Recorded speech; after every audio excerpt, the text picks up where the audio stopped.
SASDOவின் பிரதான செய்திகள். தலைப்புச் செய்திகள். ஆளுங்கட்சி அமைச்சரின் பொய்யான சொத்து விவரம் அம்பலமாகும் உண்மை. இலங்கையில் நாடாளுமன்ற பணியாளர்களுக்கு இஸ்ரேலிய விசேட பயிற்சிகள்.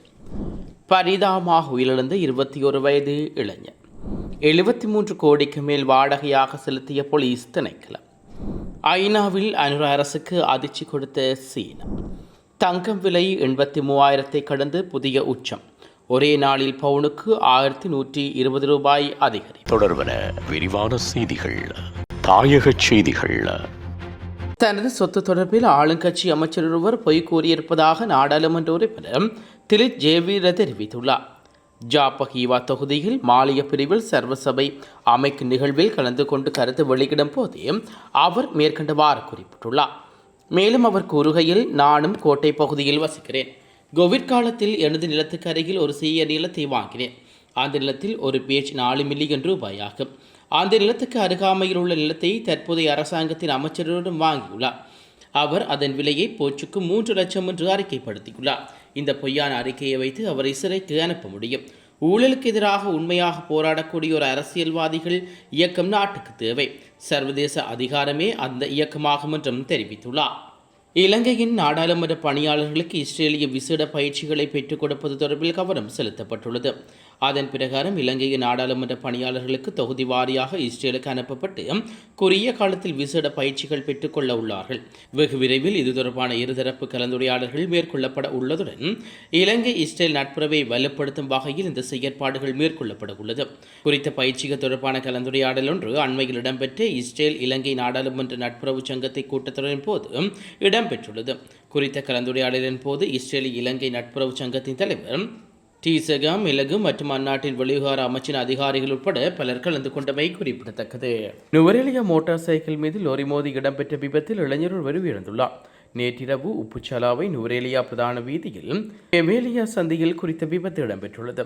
ராகலை பகுதியிலிருந்து நுவரெலியா நோக்கி பயணித்த லோரி ஒன்று எதிர் திசையில் பயணித்த மோட்டார் சைக்கிளுடன் மோதியதில் இந்த விபத்து இடம்பெற்றுள்ளதாக நுவரெலியா போலீசார் தெரிவித்துள்ளனர். விபத்தின் போது மோட்டார் சைக்கிள் செலுத்திய இளைஞர் காயமடைந்துள்ள நிலையில் சிகிச்சைகளுக்காக நுவரெலியா மாவட்ட பொது வைத்தியசாலையில் அனுமதிக்கப்பட்ட பின்னர் இன்று அதிகாலை சிகிச்சை பலனின்றி உயிரிழந்துள்ளார். விபத்தில் உயிரிழந்த ஹெவேலியா பிரதேசத்தைச் சேர்ந்த 21 வயதுடைய இளைஞர் ஆவார். இருப்பினும் சந்தேகத்தின் பேரில் லொரியன் சாரதியை கைது செய்துள்ளதாக மேலதிக விசாரணைகளை மேற்கொள்ள நுவரெலியா போலீசார் தெரிவித்துள்ளனர்.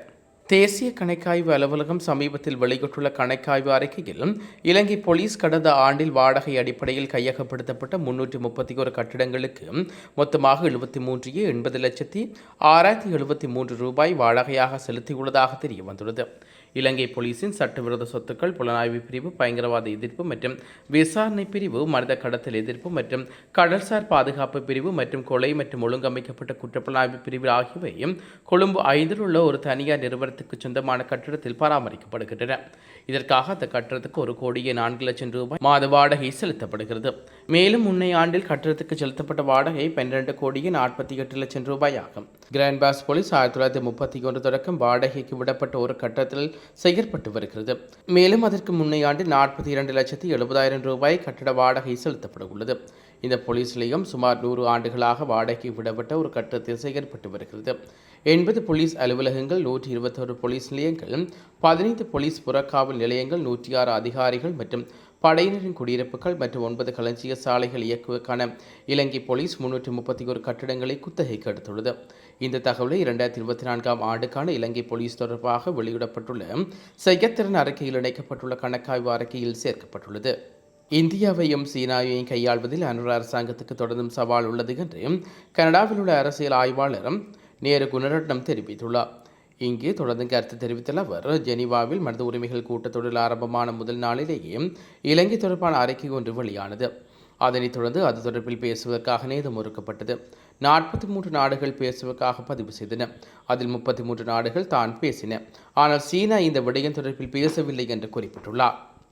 உலகச் செய்திகள். தங்கம் விலை இன்று ஒரே நாளில் இருமுறை உயர்ந்துள்ளது. ஒரு பவுன் 83,440க்கு விற்பனையாகிறது. சர்வதேச பொருளாதார சூழல் அமெரிக்க டாலருக்கு நிகரான இந்திய ரூபாயின் மதிப்பு ஆகியவற்றின் அடிப்படையில் தங்கத்தின் விலை நிர்ணயிக்கப்பட்டு வருகிறது. அமெரிக்காவில் இறக்குமதி செய்யப்படும் இந்திய பொருட்களுக்கு 50% வரி குறைப்பு, அமெரிக்க டாலருக்கு நிகரான இந்திய ரூபாயின் மதிப்பு சரிவு உட்பட காரணங்களினால் தங்கத்தின் விலை அதிரடியாக உயர்ந்து வருகிறது. இந்த வகையில் தங்கத்தின் விலை இன்று அதிகாலை வரலாறு காணாத உச்சத்தை எட்டியுள்ளது. சென்னையில் காலை நிலவரப்படி 22 கேரட் தங்க ஆபண தங்கத்தின் விலை கிராமுக்கு 70 உயர்ந்துள்ளது. 1 கிராம் 10,360க்கும் பவுனுக்கு 5,600 என உயர்ந்து 1 பவுன் தங்கம் 82,880க்கும் விற்பனையானது. இந்நிலையில் பிற்பகல் நிலவரப்படி 22 கேரட் ஆபரண தங்கத்தின் விலை மீண்டும் கிராமுக்கு 70 ரூபாய் உயர்ந்து 1 கிராம் 10,430க்கும் பவுனுக்கு 560 உயர்ந்து 1 பவுன் 883,440க்கும் விற்பனையாகிறது. ஒரே நாளில் 2 முறை உயர்வு என பவுனுக்கு 1,120 ரூபாய் உயர்ந்து அதிரடி காட்டியுள்ளது. வெள்ளி விலையில் எந்த மாற்றமும் இல்லை என்பது சற்றே ஆறுதலான விடயம். வெள்ளி விலை இன்று கிராம் ஒன்றுக்கு 3 ரூபாய் உயர்ந்து 1 கிராம் 148க்கு விற்பனையாகிறது.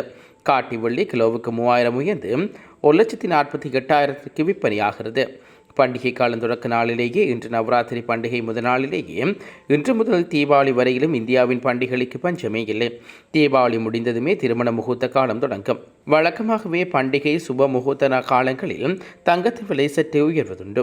இந்த ஆண்டு ஏற்கனவே பல மடங்கு உயர்ந்துவிட்ட நிலையில் பண்டிகை காலத்தில் முதல் நாளிலேயே தங்கத்தின் விலை அதிரடி எட்டியுள்ளது.